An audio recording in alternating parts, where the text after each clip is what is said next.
خاتون حضور کی خدمت میں حاضر ہوئی اور عرض کی یا رسول اللہ صلی اللہ علیہ وسلم مجھ سے بدکاری سرزد ہو گئی ہے اور میرے پیٹ میں بچہ ہے اور میں چاہتی ہوں کہ آخرت کی سزا کی بجائے دنیا کے اوپر اس کی سزا مجھے دے دی جائے تاکہ میں پاک ہو جاؤں اور صاف ہو جاؤں، کیونکہ آخرت کی سزائیں بہت سخت ہیں۔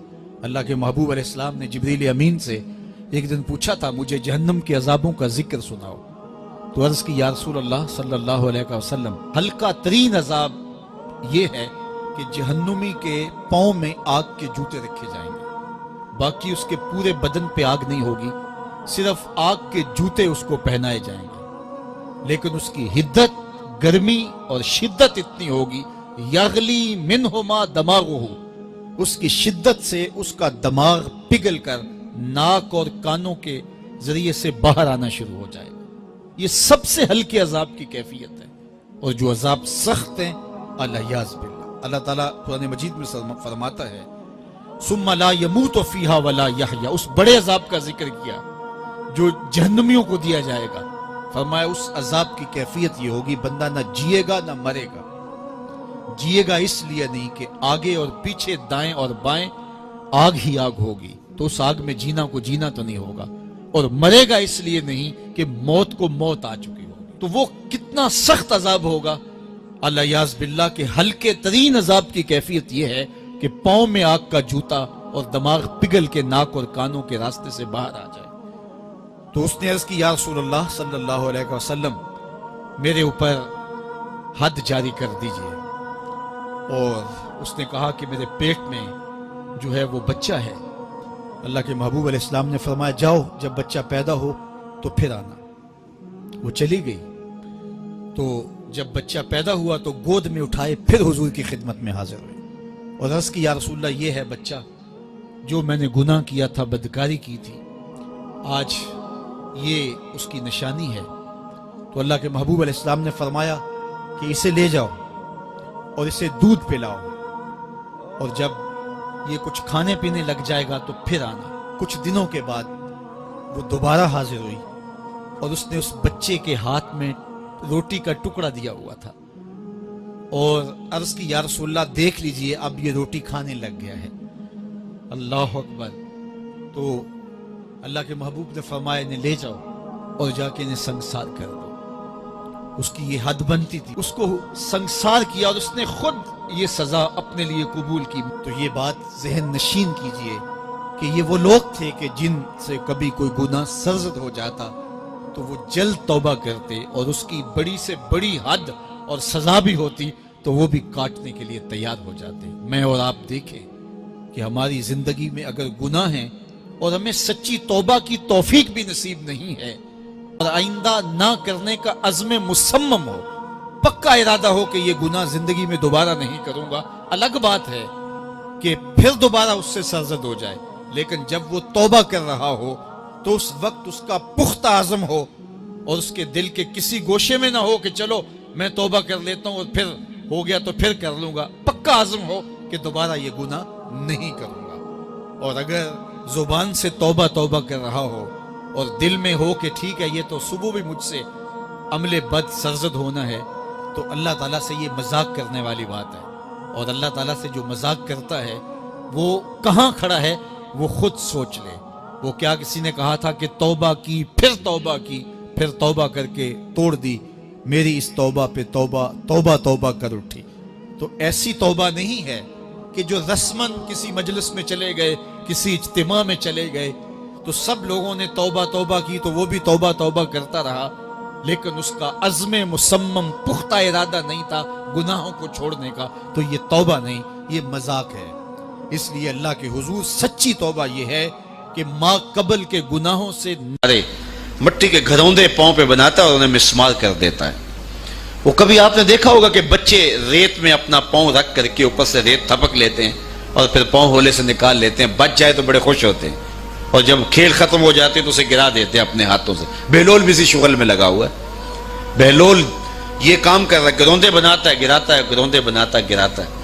بادشاہ گزرا، پوچھا بہلول کیا کر رہے ہو؟ ہنس کے کہا جنت کے مکان بنا رہا ہوں۔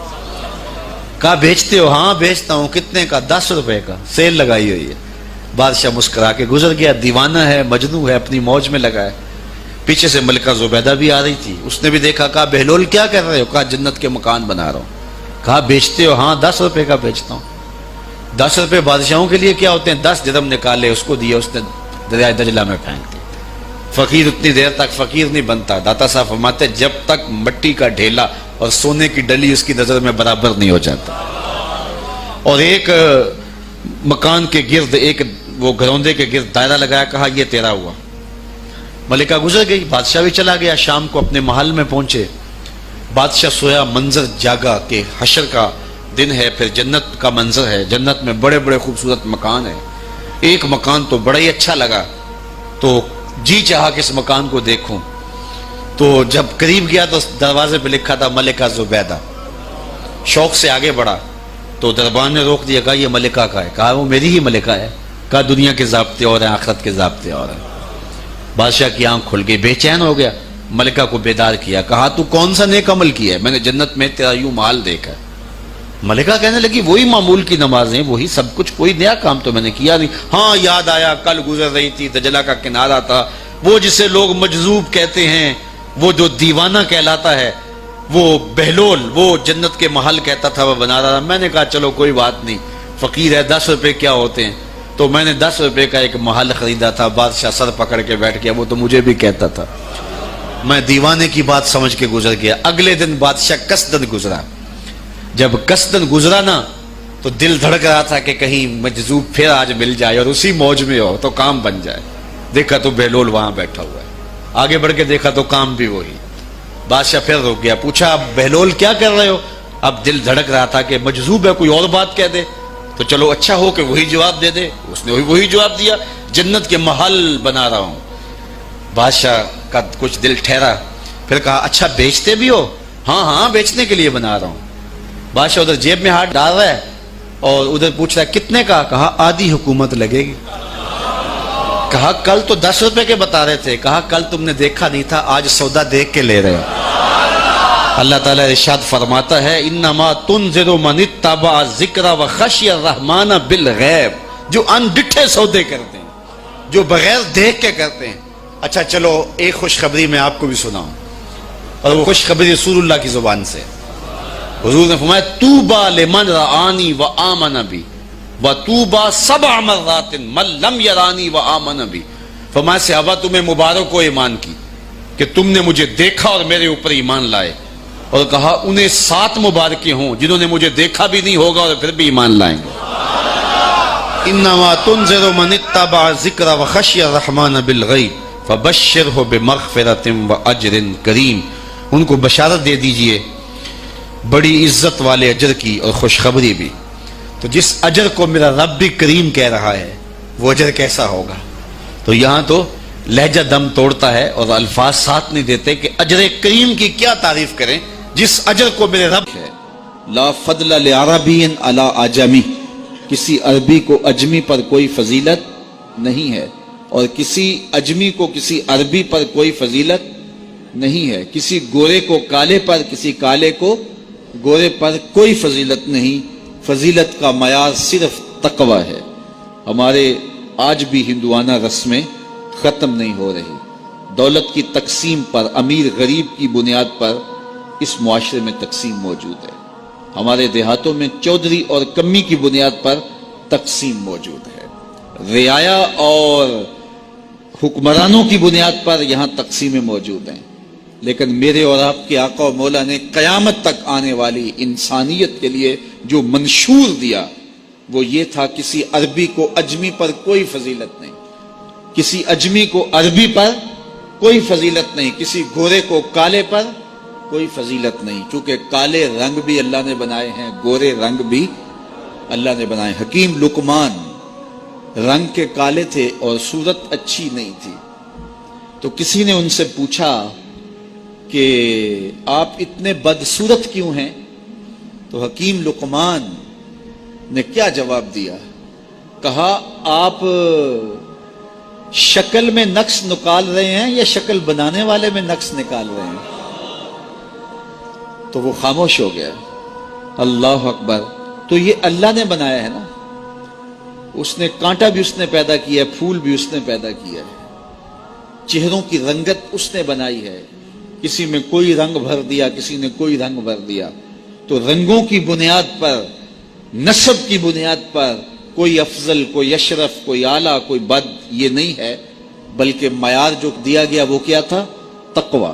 ان اکرمکم عند اللہ اتقاکم, جو زیادہ متقی ہے اللہ کے نزدیک وہی معزز ہے, وہی معتبر ہے.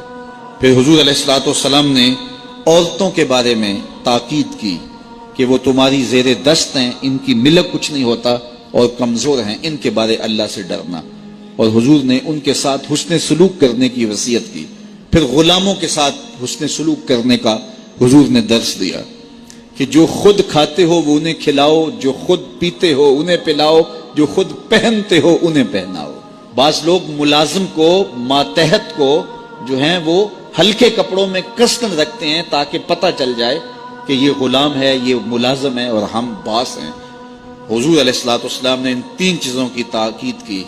پھر حضور نے ہمسایوں کے حقوق کے حوالے سے بات کی, اور صحابہ فرماتے ہیں کہ اتنی بار حضور نے تاکید کی کہ ہمیں یہ گمان ہوا کہیں وراثت کے اندر حقدار نہ ٹھہرا دیا جائے.